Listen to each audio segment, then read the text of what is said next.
નમસ્કાર મિત્રો, ન્યૂઝ ગુજરાતમાં તમારું હાર્દિક સ્વાગત છે। આજના સમાચાર ઉપર વાત કરીએ તો ગુજરાત ઉપર આવશે સાયક્લોન અને તેના કારણે વરસાદ થશે વધારે। વરસાદનો 20 અને 25 ઇંચ પડશે અને ખેડૂતોને થશે નુકસાન। અંબાલાલે કરી ભારે આગાહી, માત્ર 95.36% વરસાદ પડશે। માત્ર 10 જિલ્લાઓમાં બંધ કરવામાં આવશે, અન્ય વિસ્તારોમાં ધોધમાર વરસાદ વરસશે। રાત્રે આવશે તુફાન। આગળ વાત કરીએ તો ગુજરાત ઉપર થશે વરસાદનો માહોલ રહેશે 2 દિવસ। સમગ્ર દેશમાં અને ખાસ કરીને ગુજરાતમાં ચાલુ થશે વરસાદ। રાજ્યના અનેક વિસ્તારોમાં અતિ ભારે વરસાદ સાબક્યો છે। અત્યાર સુધીમાં રાજ્યમાં 124.47% વરસાદ થયો છે।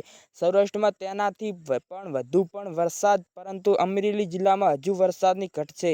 જિલ્લાઓમાં માત્ર 95.46% વરસાદ પડ્યો છે અને માત્ર 3 તાલુકાઓ 100%થી વધુ વરસાદ થયો છે। અમરેલી જિલ્લામાં આણંદ અને વરસાદ હજુ 5 દિવસ પડશે।